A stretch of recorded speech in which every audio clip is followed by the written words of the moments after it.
Niteka n'umunezero ntangere byo gusubira kubana namwe banywanyi mudahwema gukurikira ibiganiro n'amakuru tubagezaho kuri imbonesha kure ya Hejuru TV. Yo mwanya makuru agezweho twabateguriye turi kuwa kabiri kwigenekezo rya 4 kwezi kwa 11 mwaka w'ibihumbi 2025 tukaba tubazaniye amakuru ariko aravugwa irya nino mu bisata bigiye bitandukanye. Tubasabe kugira ngo ntimuze kubicikwa. Muri amakuru tugiye kugaruka kuri byinshi biriko biravugwa mu gisata c'umutekano, tugaruke kuri politike hamwe n'izindi ngingo zose twabateguriye. Ntucikwe, harimo inkuru zidasanzwe. Reka rero imbere yuko dutangura aya makuru ku buryo burambuye, turamutse mwebwe mudukurikira muri mu bice bitandukanye imbere mu gihugu, mu ntara uko ari 5 bari mu bihugu bitandukanye bihana imbibe n'u Burundi, namwe turabaramukije mu dukanye mu dukurikira muri ku mugabane wa Afrika, ku migabane ya kure harimo Buraya, Hagiye, Australia hamwe na Amerika. Mwese turabahaye ikaze. Mu gipolisi bariko bimenyereza ibijanye n'imyiyerekano. Hari amakuru havugwa cane inyuma yaho bishoboka ko izi nkuru za Gen Z ziriko ziravugwa cane inyuma mu bihugu bigiye bitandukanye, ngo Gen Z canke Gen Z yo bitanguye gutera amakenga abatwara igihugu. Izo nkuru rero zavuzwe mu bihugu bitandukanye, ubu ziriko ziravugwa muri Tanzania no mu Burundi, ngo zoba zatangiye gutera ubwoba abategetsi. Mu kiringo c'umwaka gusa Gen Z canke Gen Z iramaze gutembagaza ubutegetsi muri Bangladesh, Nepal na Madagascar. Imyiyerekano ikomeye ya Gen Z canke Gen Z yarabaye muri Kenya, iratuma haba impinduka, ndetse muri Maroc no muri Tanzania naho iyo myiyerekano ya Gen Z canke Gen Z ntirahera neza. N'urwaruka ruhurira ku mbuga ngurukana bumenyi hanyuma rugakora imyiyerekano yo kwiyamiriza ibiturire, leta zititayeho ibibazo bihanze urwaruka, akarenganyo, abategetsi bigarurira itunga rusangi. Ivyo byose nibo Gen Z canke Gen Z bakorera imyiyerekano. Haraho rero urwo rwaruka ruza rusaba kuronswa amatara n'amazi, akazi, amadora meza. Rugaruka rero ukabusanga kenshi rutagira indongozi, niyo leta zisenyutse haboneka abandi batwari ataco bapfana n'ubwo rwaruka. Nta nkeka ko amaleta menshi ariko aratega ubwoba na Gen Z canke Gen Z. None nukubera iki twoba dutanguye gutya? Twabibabwiye mu kanya gatoya, mu gipolisi c'u Burundi bariko bimenyereza ibijanye n'imyiyerekano. Tubisubiremwo, mu gipolisi c'u Burundi bariko bimenyereza ibijanye n'imyiyerekano. Hari inkuru Pacifique Nininahazwe yoba yavuze ko ariko aratohoza, yavuga imyiyerekano y'imbonerakure zahuriye mu Nyakabiga zitera zija kuri stade Intwari. Ababonye abo bantu bari bumiwe, babonye urwaruka rugenda ruvuga ko rushaka amahoro kandi ko rukeneye akazi. Rwasaba amafaranga ngo rukore canke barwinjiza mu gipolisi n'igitoda. Mu nyuma rero ngo banatewe gaze lacrymogene canke za gaze canke ivyuka biryana mu maso. Umatoza Pacifique Nininahazwe yoba hejeje gushira ahabona, yavuze ko yari imyimenyerezo y'igipolisi. Yagize ati, duhejeje kuronka umuco wavyo. Uwabikurikiranye neza atwandikiye agira ati, kw'iyo nkuru y'imyiyerekano niho narindi. Ni ukuvuga ni imyimenyerezo y'igipolisi, aho bariko baritegura uko bokwigenza habaye imigumuko. Bari bagabuyemo imirwi ibiri. Umurwi wa mbere hariho parti yagira imyiyerekano, abo bari bambaye impuzu zisanzwe bafise n'amashami y'ibiti. Ubundi murwi bari bambaye impuzu z'igipolisi, nibo bagwanya iyo myiyerekano. Hariko na ambulance yatwara nk'aba baguye hasi. Hari uwo bafashe hama bamera nk'abamutwaye, mu nyuma mbona baramurekuye. Niho naciye ntahura ko ari ibikino. Hari nk'isaha 5 bagenda bavuga byinshi bitandukanye, no kuvuga vyasa nuko ari imbonerakure zicanze n'abapolisi bambaye civile. Batabikubwiye vyari biteye ubwoba, ubu vyaheze kuko na kizimyamwoto zari zihari zagiye. Niko ayo makuru yoba yashitse kuri Pacifique Nininahazwe avuga. None igipolisi coba gifise amakuru y'urwaruka rwokora imyiyerekano rusaba kuronswa akazi. Reka tubibutse ibyabaye muri 2015 imbere yuko ab'imyiyerekano yo kwiyamiriza ikiringo ca gatatu ca Nkurunziza habanje kuba imyimenyerezo y'igipolisi mu mabarabara ya Bujumbura nabo bavuga ko bariko bitegurira imyiyerekano ariko bo ico gihe basa n'abarondera gutera ubwoba abo kuyumvira imyiyerekano ngo birashoboka ko izi nkuru za Gen Z canke Gen Z iguma ivugwa mu bihugu bitandukanye bitanguye no gutera amakenga abatwara igihugu c'u Burundi harimwo n'ubutegetsi bukuru bwa Varisito Ndayishimiye mu minsi yeze mwarumvisha ibijanye na kudeta yoba yari yamose ndetse ikaba yari yateye ubwoba abene gihugu bagiye batandukanye mu kiringo c'umwaka gusa tubibutse ko Gen Z canke Gen Z maze gutembagaza ubutegetsi muri Bangladesh, Nepal na Madagascar. Iyo myiyerekano ikomeye y'aba Gen Z canke Gen Z yarabaye muri Kenya iratuma ibintu byinshi bihinduka kuko basaba president ariho guhindura ibintu byinshi bigiye bitandukanye. Muri Tanzania naho murabizi ibiriko biraba inyuma y'amatora n'induru ndetse ibintu ntibyifashe neza.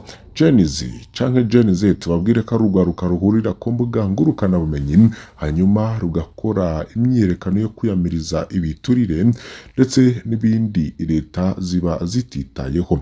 Imyimenyerezo yakozwe n'igipolisi no munsi irahuye n'ikibazo gihanze urwaruka rw'u Burundi kuko bose bariko baravuga ikibazo c'akazi. Iyo myimenyerezo y'uno munsi rero yakozwe n'imbonerakure n'igipolisi ikaba yavuga ibibazo n'ubundi urwaruka rwashobora kubaza nuko vyahavuye biba ibikino nyene ariko ngo birasemboriza ngo ibintu bishobora kuba mu gihugu c'u Burundi. Ngubwo rero bukaba bwatashe mu mitima y'abategetsi batandukanye abari mu gipolisi abari muri politike ndetse no mu bindi bisata nk'agateka kazina muntu bose iyi nkuru bakaba bariko barayigaruka ko kuko ngivyo bishobora kuba mu gihugu c'u Burundi.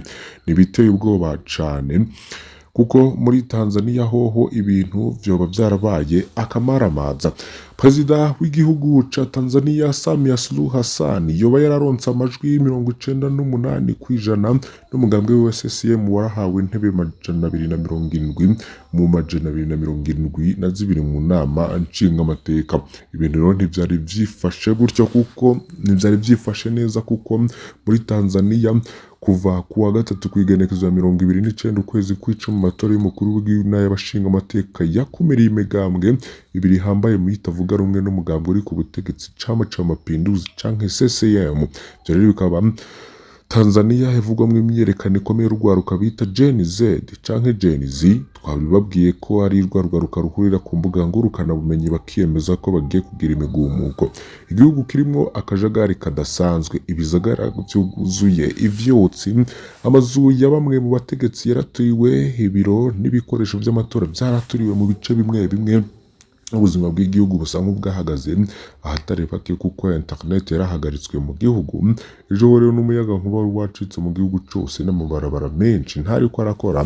Hari n'abakeka ko imbibe zose za Tanzania zishobora kugaruka kuko ku rubero rwa Kenya na Tanzania havuga urwaruka rwinshi rw'abanyakenya rwari rushaka kwinjira gufasha urwaruka rwa Tanzania kubandanya imyiyerekano.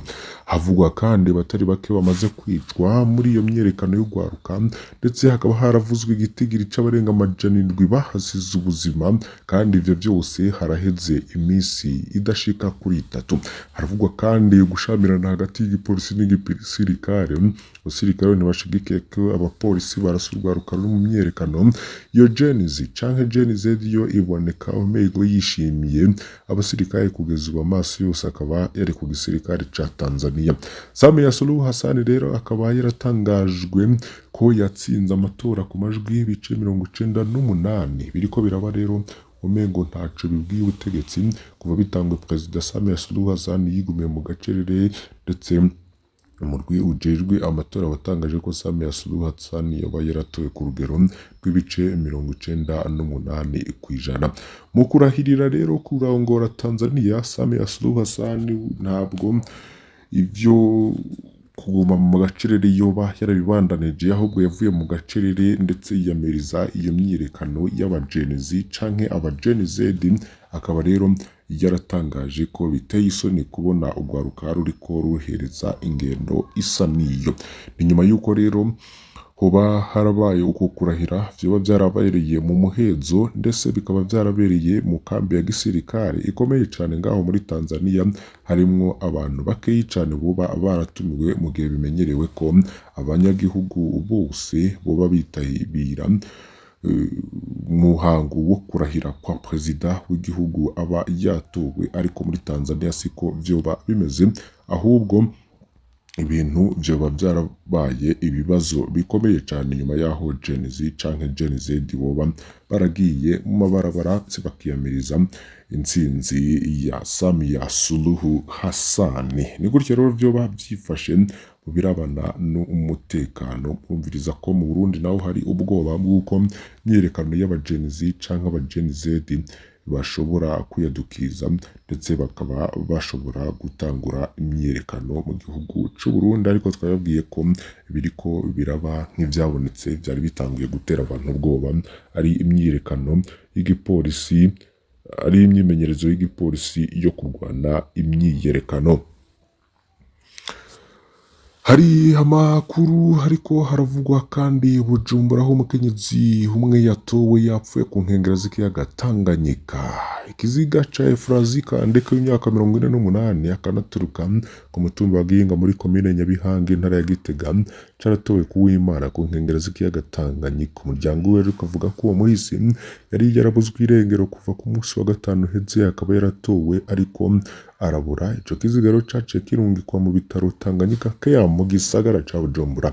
Kubw'uwo muryango Efrazi yari yaje kuramutsa abo muryango we muri quartier Gisyo zone Kanyosha komine Mugere mu bumanuko bwa Bujumbura. Ku munsi wa gatanu yarasohotse aja gutembera ariko ntiyagarutse. Ku munsi wa gatandatu umuryango wiwe waramurondeje ku mbugwa hwaniro urabura, n'igisigaye catowe ku munsi w'Imana mu gitondo ku nkengero z'ikiyaga kiriko ibikomere biboneka cane. Uwo muryango rero ukaba wagiriza bamwe mu nkozi z'ikibi zo muri ako gace kuba zifisemwo uruhara, ugasaba indongozi gutimbataza umutekano muri iyo zone. Muri Gisyo urwaruka rwo mu mugango uri ku butegetsi CNDD-FDD rurakora ibikorwa vyo gukizura ijoro bidakurikiranwa. Abanyagihugu rero bakaba bazagiriza gukorera amabi abatahuka iwabo batevye. Ikiza cakorera i Bujumbura biravugwa ko ishure ry'ubuhinga ryisumbuye rya Kamenge ryoba ryarugaye. Ni ishure ry'ubuhinga ryisumbuye mu Kamenge muri komine Ntahangwa Bujumbura, urwa mukuru w'ubutunzi w'Uburundi, ryarahagaritse ivyigwa kuva mu gitondo co kuwa mbere nyuma yaho hibonekeje abagwaye korera benshi mu banyeshure. Kumwe amasoko ari ngaho nyene abanyeshuri bashika 10 bari bafise ibimenyetso vyakorera kuvuga ku munsi wa gatandatu. Ndongozi mu gisata c'amagara y'abantu rero ziremeza ivyo bipimo. Kuva ku wa gatandatu ngo twarabonye hari abanyeshuri benshi bariko baracibwamwo cane kandi bakadahwa. Indongozi mu gisata c'amagara y'abantu zaremeje ko yari korera. Nivyo vyamenyeshejwe n'umwe mu bigisha twasanzwe agasigura ko ibintu bitifashe neza kuri iryo shure. Iryungikwa ry'abarwayi ku bitaro naryo rikaba ryaribonekeje kuko kuva ku wa mbere Rusehabaniha zajanye abagwaye ku bitaro President Jean Charles na Roi Karedi vyo mu Kamenge. Indongozi mu gisata c'inzero bikaba zarasavye abigisha n'abanyeshuri bose biga bataba mu ndaro kuguma muhira gushika hagize igihinduka gishasha. Twarahise kwirukana abanyeshuri baje mu gitondo bataranahashika.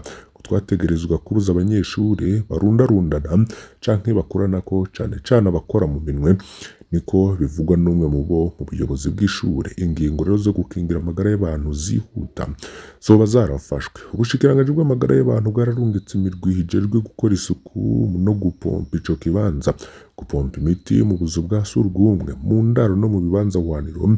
Vyatanguye kuva ku muhingamo ku wa mbere. Ico dushira imbere no guhagarika irandagata ryakorera muri iryo shure, niko bivugwa no mu bajejwe isuku. Twahimirije kandi abigisha n'abakozi kugira ngo bamenye inyifato zo gukinga ku bukene bw'amazi yo ntandaro y'ingorane nabwo buriko buravugwa ko. Ishure ry'ubuhinga ryisumbuye rya Kamenge rikaba riharugwamo abanyeshuri barenga 1000, ariko rikaba rimaze igihe rifise ingorane yo kuronka amazi meza. Kubw'abashinga intahe benshi amazi aza mu mabombo hagati y'isaha 8 n'isaha 9 z'ubuca, kandi si imisi yose. Abanyeshuri bategerezwa kuvyuka kuvoma amazi akenewe mu kugira isuku rya buri munsi. Ngo dutegerezwa kuvyuka kare mu gatondo kuvoma amazi, bataravyuka yoga canke bagira isuku aho bigira. Niko rero umwe mu banyeshuri baba mu ndaro yigana ku mwanya w'ivyigwa ngo tuba turushe twisinzirira ko biragoye gukurikira ivyigwa. Kuri izo ngorane rero bamwe mu bavyeyi bakaba bahitamwo kugumiza abana babo mu mihana bakiga bataha mu ntumbero yo gukinga yo kugira baronke amazi meza mu mihana. Ngo uruhaga rero no kubura imirimo kubw'amasoko yo muri iryo shure, itangwa ry'amazi muri iyo komine ryoba ryaraburabujwe na bamwe mu bantu bafise umugambi mubi cane cane mu gihe hari icuka hagati y'umuyobozi w'iryo shure no kwagirizanya ivy'amoko vyacishijwe ku mbuga hwaniro na WhatsApp. Uko kure rero yifashe mu gihugu nuko Burundi bwama buterwa na kurera buri mwaka mu bice vyinshi.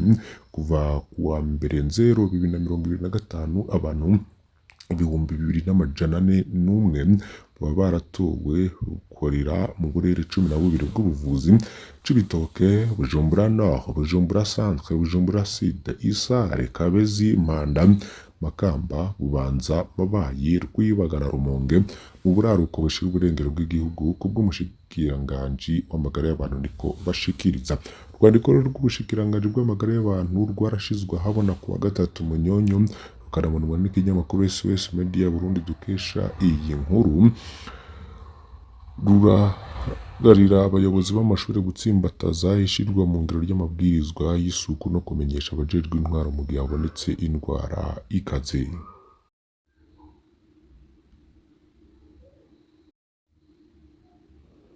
Ingwara ya korera rero ikaba hari umwansi ashobora kwirindwa mu gihe amabwiriza y'isuku yubahirijwe, niko n'umukozi wo mu bwo bushikiranganji bw'amagara y'abantu amenyesha. Ariko mu gihe abantu bataronka amazi meza, amabwiriza y'isuku biragoye kuyashira mu ngiro. Naha rero duhereje amakuru twari twabateguriye, mwe mudahwema gukurikira imbonesha kure ya Hejuru TV. Mbasabe kugira ngo ntimucikwe n'ibindi bigiye bitandukanye tuza kubashikiriza. Mbasabe rero kugira ngo mufyonde kuri subscribe canke sabone niba mutari mwafyonda ko, mwibuke no kubisangiza bagenzanyu kugira badacikwa n'amakuru yose tubashikiriza.